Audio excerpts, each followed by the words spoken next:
할렐루야. 우리를 인도하심에 실패하지 않으시고 어떤 상황 속에서도 언제나 우리와 함께 하시는 우리의 진정한 목자가 되시는 주님을 찬양합니다. 우리 옆 사람과 인사합시다. 예수님만이 참 목자이십니다. 참 좋으시겠습니다. 다 잘 될 겁니다. 할렐루야. 예, 좋습니다. 사랑하는 성도 여러분, 우리의 인생 가운데 여러분이 가지고 있는 것, 소장하고 있는 것 중에 여러분의 삶에 가장 내놓을 만한 것이 어떤 게 있습니까? 이건 정말 나한테 너무너무 의미가 있다. 예. 그런 게 한두 가지씩은 있습니까? 예를 들면 우리 자녀가 준 첫 번째 선물, 저는 하나 있어요. 우리 장남이 저한테 처음으로 준, 벌써 한 6, 7년, 7, 8년 전에 준 넥타이를 하나를 아직 가지고 있어요. 딱 한 번 했는데 버릴 수가 없더라고요. 그거는. 그래서 가지고 있습니다. 그런가 하면 여러분들 뭐가 소중한지 모르겠습니다. 남편이 사준 비싼 가방입니까? 아니면 반지입니까? 아니면 남자들이 좋아하는 남성들은 차입니까? 아무튼 어떤 것이든 간에 그것이 여러분의 인생의 어떤 중요한 기념품이 된 이유는 나름 다 깊은 사연이 있고 의미가 있을 겁니다. 희소성도 있고 정성도 있고 또는 여러 가지 의미로 말미암아 그것이 여러분의 삶에 정말 소중한 것이 되었을 거라는 겁니다. 소중하게 잘 간직하시기 바랍니다. 사람이 나중에 나이가 먹어서는 추억을 먹고 산다고 하지 않습니까? 그런데 말입니다. 여러분의 신앙과 하나님의 관계 속에서 여러분이 간직하고 있는 여러분만의 어떤 소중한 이야기, 추억들 혹은 기념품들을 여러분 가지고 계신지 모르겠습니다. 성도라면 누구나 다 한 번쯤 하나님과의 어떤 첫사랑의 중요한 경험들을 다 가지고 있었을 겁니다. 그때 그 시절에는 모든 것이 기쁘고 모든 것이 감사했어요. 그때 그 시절에는 정말 하나님이 내게 주신 말씀의 은혜가 내 귀에 쏙쏙 들어오고 아침마다 내가 말씀을 읽으면 하나님이 내게 직접 말씀하시는 것처럼 들려주시는 것처럼 들려지고, 사람들을 바라볼 때마다 평상시 그렇게 미워 보였던 사람도 어느 순간인가 어쩜 그렇게 이쁜지 그 사람들 속에서 임재하는 하나님 바라보면서, 자연 만물에 깃든 모든 하나님의 은혜를 바라보면서 우리의 마음이 기쁘고 즐겁고 감격스러웠던 그런 시절이 분명히 있습니다. 또는 내가 처음으로 기도의 응답을 받고 하나님을 만났던 내 추억의 장소도 있을 수 있습니다. 여러분의 삶에 그런 소중한 육적인 혹은 하나님과의 신앙의 관계 속에서의 영적인 기념품 혹은 기념의 장소들을 떠올리고 추억하며 자주 꺼내어보고 하나님과 더 깊은 신앙의 관계 속에서 기뻐하며 사는 여러분들이 되시기를 주의 이름으로 간절히 축원합니다. 오늘 본문에는 하나님과 이스라엘 간에 잊지 못할 사랑의 추억을 하나님께서 2개의 기념비로 세우라고 하시는 그 명령이 등장합니다. 이 2개의 기념비는 하나님과의 잊을 수 없는 사랑의 관계가 있습니다. 이 2개의 기념비는 하나님과 이스라엘 관계에 도대체가 뗄래야 뗄 수 없는 중요한 사랑과 관계가 있다는 얘기입니다. 그리고 섬기고 헌신하는 사명을 감당해야 하는 모든 리더들과 관계가 있는 말씀입니다. 2개의 기념비를 세우게 하시는 역사적인 배경과 하나님의 의도는 과연 무엇이었을까요? 그리고 이 말씀이 우리 교회와 우리 개인과 우리의 삶에 깨닫게 하시고 적응하게 하시고 순종하게 하시는 말씀의 의미는 무엇일까요? 첫 번째, 길갈에 세워진 첫 번째 기념비에 대해서 먼저 여러분과 나눠보겠습니다. 내용을 살펴보면 본문 말씀 4장 1절부터 3절까지입니다. 이스라엘 백성이 40여 년 동안의 그 모든 광야 생활을 마치고 이제 꿈에 그리던 가나안이 저 건너편이에요. 그런데 그 가나안을 건너가기 직전까지 첫 번째 엄청난 시련과 난관을 만나는데 그 뭐냐면 요단강이었어요. 이스라엘 회중은 거의 200만에 가까운데 그 이스라엘 200만 회중이 건너기에는 요단강은 너무나도 험하고 너무나도 넓고 너무나도 깊었던 거예요. 한마디로 그림의 떡인 거죠. 뭐가요? 하나님의 약속 가나안 땅이 그림의 떡이에요. 뭐 배를 만들어서 가겠습니까? 어떻게 하겠습니까? 그 상황 가운데 이 절체절명의 위기와 시련과 난관 속에서 하나님이 그들에게 한 가지 방법을 알려주셨는데, 그것이 뭐냐면 언약궤를 맨 제사장들이 하나님의 말씀대로 순종하여 요단강에 먼저 들어가는 것이었어요. 그리고 그때 놀라운 일들이 벌어졌는데, 순종하여 그들이 요단강에 발을 담그자마자 그때부터 요단강 물줄기가 이곳과 저곳으로 갈라지기 시작했고, 이스라엘은 누구도 건너보아 보지 못한 땅, 누구도 지나보지 못한 길, 요단강의 마른 바닥을 밟고 하나님이 약속하신 약속의 땅 가나안으로 들어갈 수가 있었던 겁니다. 그렇게 해서 모든 백성이 요단강을 건너자 이번에 하나님께서 곧바로 여호수아에게 12지파에서 한 명씩을 뽑으라고 말씀하세요. 그리고 그 한 명, 그 12명으로 말미암아서 그 요단강 강바닥에서 큰 돌들을 채취하여 그들이 머물고 있는 길갈이라는 곳에 가져오게 합니다. 요단강 한복판에는 그때 여전히 언약궤를 맨 제사장들이 그 자리에 꼼짝 않고 서 있었습니다. 그때 가지고 온 그 12개의 돌들로 우상이 판치고 심지어 자기의 자식을 죽여서 우상의 제물로 드렸던 그곳 길갈에서 하나님을 기억하고 하나님을 추억할 만한 길갈의 기념비 12개의 돌들, 요단강에서 채취해온 12개의 돌들로 만들어진 길갈의 기념비를 세우게 하셨던 겁니다. 그 이유가 6절과 7절에 나오고 있는데, 그 이유가 무엇인가 하면 6절과 7절 말씀 여러분 보세요. 뭐라 그랬습니까? 이것이 너희 중에 표징이 되리라. 후에 너희의 자손들이 물어 이르되 이 돌들은 무슨 뜻이냐 하거든 그들에게 이르기를 요단물이 여호와의 언약궤 앞에서 끊어졌나니 곧 언약궤가 요단을 건널 때에 요단물이 끊어졌으므로 이 돌들이 이스라엘 자손에게 영원히 기념이 되리라 하라 아니라. 여러분, 그런데 이 기념비를 통해서 하나님은 이스라엘 후손들에게 그날에 있었던 일어났던 그 일들을 기억하게 하시기 위한 목적이 있었는데, 이 말씀을 우리가 조금 더 깊이 들여다보면 이 말씀에 조금 더 소중한 말씀의 의미가 담겨 있습니다. 여러분, 하나님이 행하신 기적, 요단강을 건너게 하신 일, 그 사건 자체보다 더 중요한 게 있었어요. 그게 무엇입니까? 요단강이 갈라지고 하나님의 제사장들이 그곳에 한가운데 서 있고 이스라엘 백성들이 다 건너기까지 그 요단강 물은 마치 벽처럼 서 있고, 그리고 제사장들이, 언약궤를 맨 제사장들이 들어오자 그 강이 옛날 모습으로 다시 흘러 넘치는 그런 광경 속에서 놓치지 말아야 할 가장 중요한 것은 무엇입니까? 요단강이 갈라진 사건입니까? 아니면 언약궤를 맨 제사장들이 그곳에 들어가는 일입니까? 아니면 그들이 안전하게 그 강을 건넌 일입니까? 어떤 것입니까? 가장 중요한 것을 빠뜨리면 안 돼요. 이 모든 것들을 가능하게 하신 이가 하나님이시라는 거예요. 하나님에 대한 일, 하나님이 행하신 모든 것에 대한 것을 빼놓고 요단강이 갈라지고 제사장들이 언약궤를 메고 그곳 한복판에 서 있었으며, 그리고 이스라엘 백성들이 안전하게 건넜다 하는 그것만으로 의미를 만들고 의미를 삼는 것이 바로 우리들이 하나님 앞에서 범하는 죄악이요 잘못이요 실수라는 겁니다. 여러분 인생에서 가장 기억에 남는 일이 무엇입니까?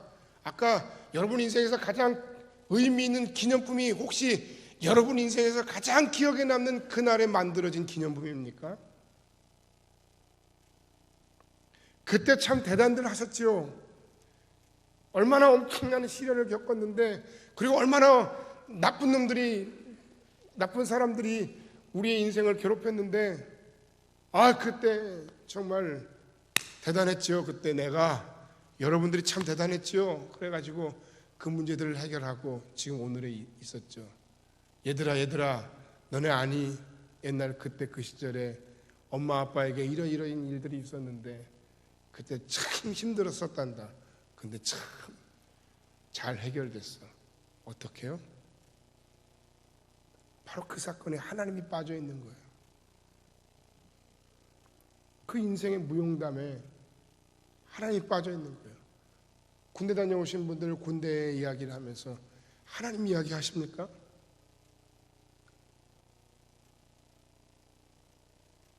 그 인생에 다 들어있는데 하나님만 없는 거예요. 여호수아를 비롯한 제사장들의 순종과 기적은 구구절절히 이스라엘의 역사 가운데 남을 것인데 하나님은 계시지 않을 수 있다는 말입니다. 하나님께서는 그 기념비를 통해서 그 사건 자체보다 하나님이 어떤 분이신지, 하나님이 어떤 일을 행하신 분이신지 그 조상들의, 그 선조들의 이야기를 통해서 그 기념비를 바라볼 때마다 그 기념비 속에서 그들이 만난 하나님, 그들이 고백하는 하나님이 계속해서 후손들에게 전해지기를 원하셨던 겁니다. 그런데 여러분 생각해 보세요. 그게 하나님을 위한 일인가 하는 겁니다. 그 기념비를 세워서 야야 얘들아 그때 이런 어려운 일들이 있었는데 하나님이 너희 조상들 우리들의 일들을 이렇게 안전하게 지켜주셨다. 하나님이 정말 대단하신 분이야. 하나님 정말 놀라우신 분이야. 하나님의 인도하시면 절대로 실패가 없으셔 하는 그 모든 이야기가 하나님을 위한 것이냐고 묻습니다. 그것은 하나님을 위한 게 아니에요. 누구를 위한 거라고요? 누구를 위한 겁니까? 여러분의 자녀를 위한 거예요. 여러분의 자녀가 여러분의 그런 신앙의 고백을 통해서 여러분의 자녀 역시 여러분의 삶을 통해서 여러분의 자녀 역시 살아계신 하나님을 만나는 것. 그것이 바로 길갈에 세워졌던 길갈의 기념비의 의미였던 거예요. 길갈의 기념비를 여러분의 인생과 삶에도 세우시기를 주의 이름으로 간절히 축원합니다. 그러면 뭐 해야 돼요? 내 모든 인생에서 만난 모든 일들 가운데 내가 만난 하나님이 어떤 분이신지 여러분이 정리하고 고백할 수 있어야 돼요. 그리고 뭐 해야 돼요? 그 하나님을 누구에게? 여러분 자녀들에게 어떻게 해요? 고백하고 간증하고 나누어 줘야죠. 우리 부모님들 여러분 자녀들에게 여러분이 만난 하나님을 진지하게 이야기해 보신 적이 있습니까? 잔소리로 말고.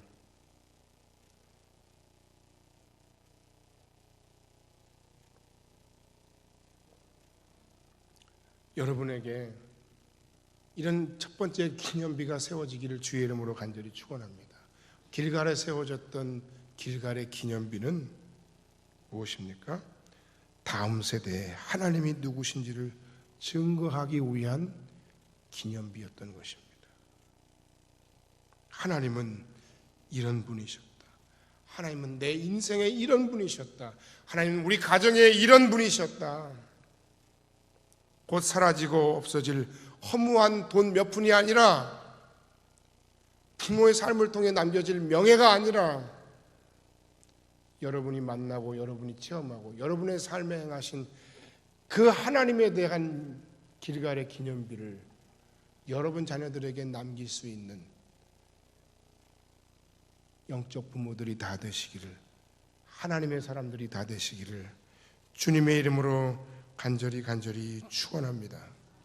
두 번째 요단강에 세워진 기념비에 대해서 말씀드립니다. 요단강에 두 번째 기념비가 세워졌어요. 하나는 뭐예요? 요단강에서 채취해서 길갈에 세운 기념비였다면 다른 하나는 요단강 안에 세워진 기념비예요. 이제 시선을 길갈의 기념비에서 요단강 한복판에서 언약궤를 메고 있는 제사장들에게로 돌려봐야 합니다.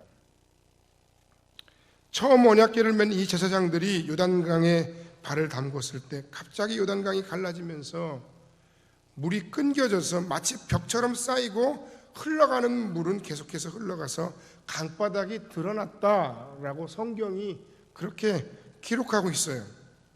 그리고 그들은 강 한복판에까지 걸어가서 마치 말뚝을 박은 것처럼 꼼짝하지 않고 온 이스라엘 백성들이 다 건너갈 때까지 그 자리에 서 있었습니다. 그런데 생각해 보세요. 한 명이 아니에요. 10명이 아니에요. 200명이 아니에요. 2000명이 아니에요. 200만입니다. 그 200만의 사람들이 그 요단강을 건너가기까지 그냥 맨몸으로 그냥 서 있기도 힘들 거예요. 얼마의 시간이 걸렸는지는 저도 정확히 알 수가 없습니다. 알 길이 없어요. 그냥 서 있었던 것이 아닙니다. 하나님의 언약궤를 들고 하나님의 언약궤를 메고 그 제사장들은 그곳에 서 있었다는 거예요. 뭐 할 때까지? 그 200만 온 이스라엘 회중이 다 건너갈 때까지. 그 한복판에서 그들은 잠자코 서 있었어야 했다는 겁니다. 너무 놀라운 광경이죠? 요단강이 벽처럼 서 있어요. 그런데 놀랍고 생생한 현장이기도 하지만 다른 한편으로 보면 두렵고 아찔한 현장이에요. 가장 먼저 들어가서 가장 마지막에 나오는 그들이었어요. 이 물이 갑자기 쏟아져서 우리를 잠가버리면 어떡하지? 두려운 생각도 들었을 거예요. 내가 하나님 말씀대로 순종하면서 내 사명에 집중하는데 내 인생의 끝은 과연 어떻게 될 것인가? 그것을 염려하고 고민하고 두려워하는 사역자는 없습니다.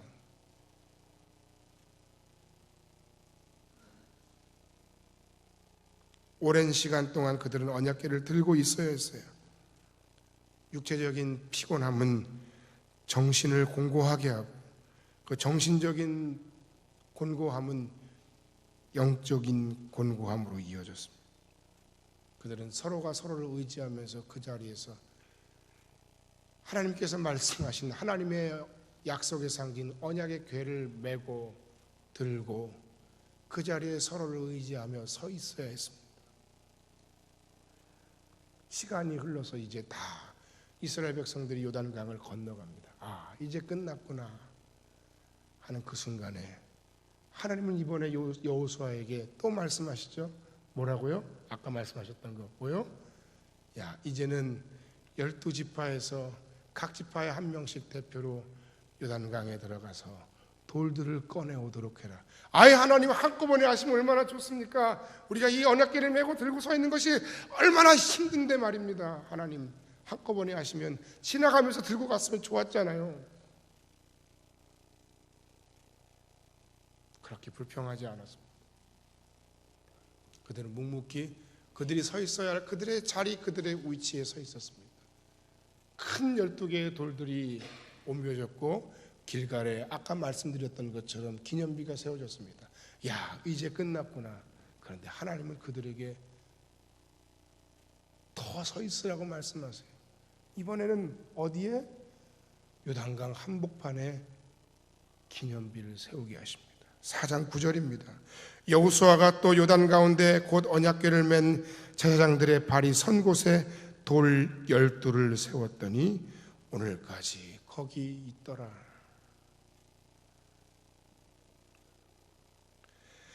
길갈에 세울 12개의 돌들을 치하해서 밖으로 꺼내오게 한 후에 다시 언약궤를 맨 제사장들이 있는 그곳으로 가서 그곳에 다시 또 12를 취하여 요단강 한가운데 돌 기념비를 돌탑을 쌓게 하는 겁니다.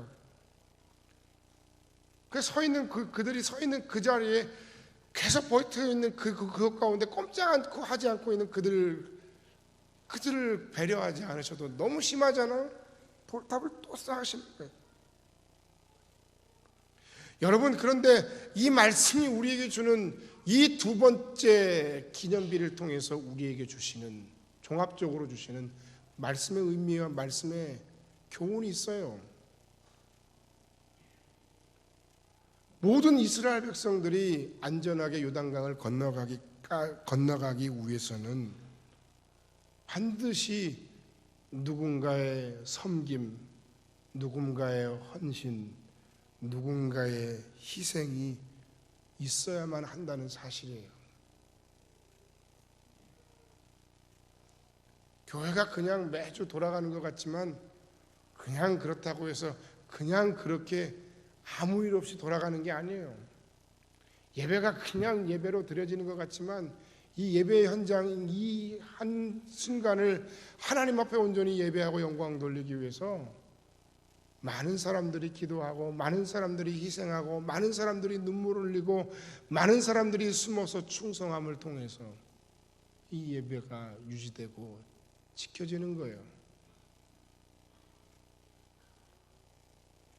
이스라엘 백성들을 안전하게 건너가게 하기 위해서 언약궤를 맨 제사장들이 그곳에 얼마나 있었는지 모르지만 계속해서 그들은 그 자리를 서서 불평하지 않고 인내하며 묵묵히 그들의 사명을 감당해야 했다는 겁니다. 여기서 우리는 예수님의 흔적을 봅니다. 예수님은 우리가 영원한 하나님 나라로 들어가기 위해서 십자가를 지시고 죽음을 감당하신 분입니다. 우리는 오늘 바로 그 예수님의 흔적을 본문에서 언약궤를 맨 제사장들에게서 보게 됩니다. 그리고 오늘도 이름도 없이 빛도 없이 존귀 영광 모든 것에 주님 홀로 받으소서라고 외치면서 아무도 알아주지 않은 강단에서, 저 시골의 강단에서 선교지의 현장에서, 심지어는 자신이 선교사임도 밝힐 수 없는 그곳 현장에 들어가서 주의 말씀을 붙들고 전하고 서 있을 수많은 하나님의 종들을 떠올리고 생각해 보시기 바랍니다. 그들은 언약궤를 메고 누구보다 먼저 요단강 사지의 강으로 들어갔고 모든 백성들이 안전하게 약속의 땅으로 들어가기까지 강 한복판에서 육체적인 고통과 정신적인 두려움과 싸워가면서 끝끝내 자신의 소임을 다하여 모두를 살려냈다는 겁니다. 이 교회 안에서도 때때로 목자의 사명과 소임을 받은 사람들은 마치 언약궤를 맨 제사장과 같이 요단강 한복판에서 고통과 고난을 견디고 있어야 할 때가 있습니다. 어떤 잘못이나 죄 지은 일이 없음에도 불구하고 목자이기 때문에 묵묵히 아무 말 하지 않고 불평하지 않고 힘들다고 이야기하지 않고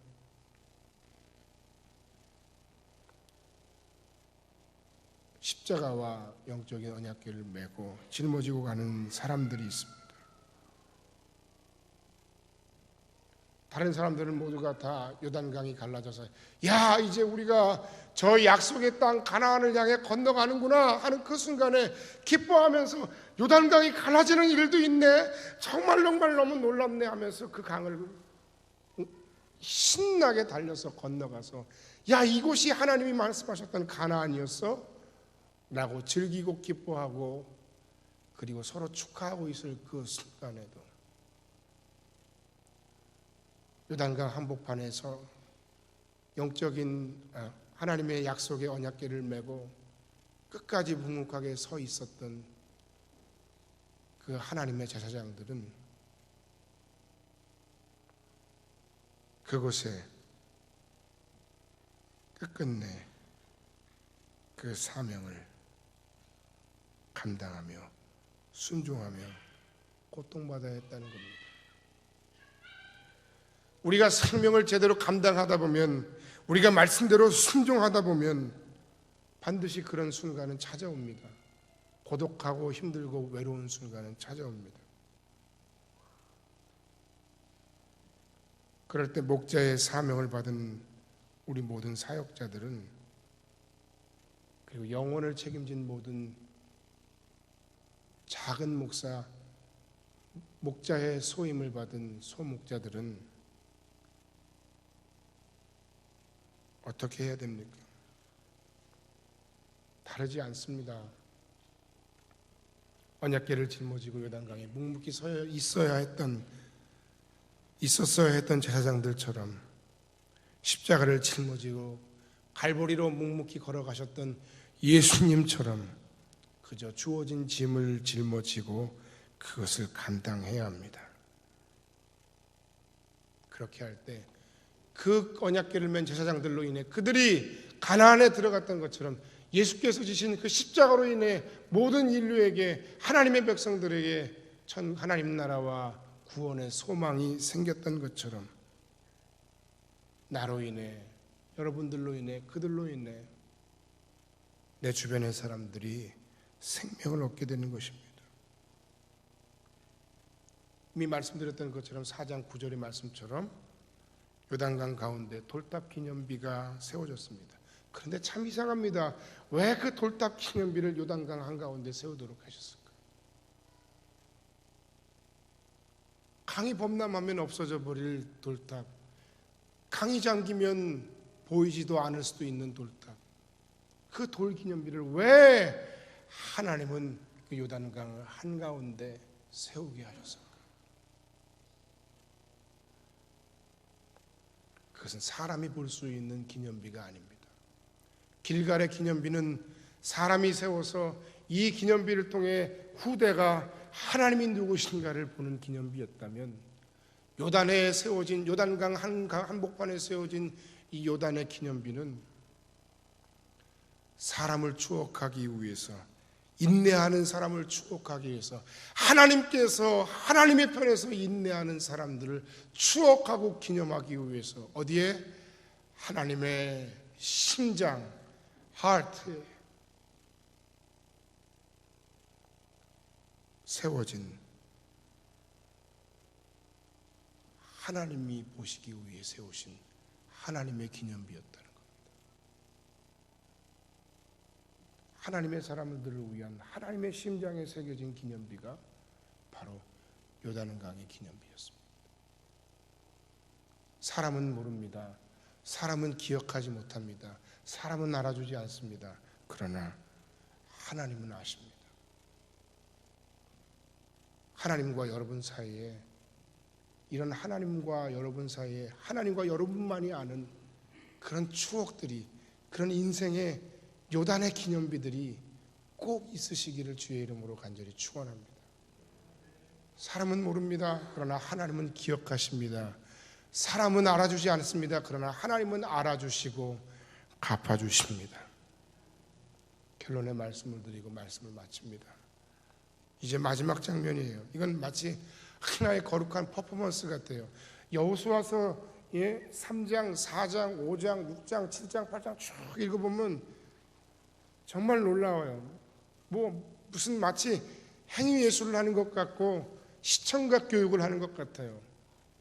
요단을 건너는 장면이 그랬고, 여리고 성을 무너뜨리는 장면이 그랬고, 아이성 싸움에서 실패한 이후에 하나님의 역사하심으로 승리하고, 그래서 다시 먼 곳까지 에발산과 그리심산 앞에서 하나님의 백성들을 세워놓고, 하나는 축복의 산에서 하나님의 말씀에 순종하면 하나님의 축복이, 하나님의 말씀에 순종하지 않으면 하나님의 저주가 임하실 거라고 어린 남녀노소 모두가 다 알아들을 수 있는 하나님의 퍼포먼스로 하나님 그들에게 각인시키시고 교육하셨어요.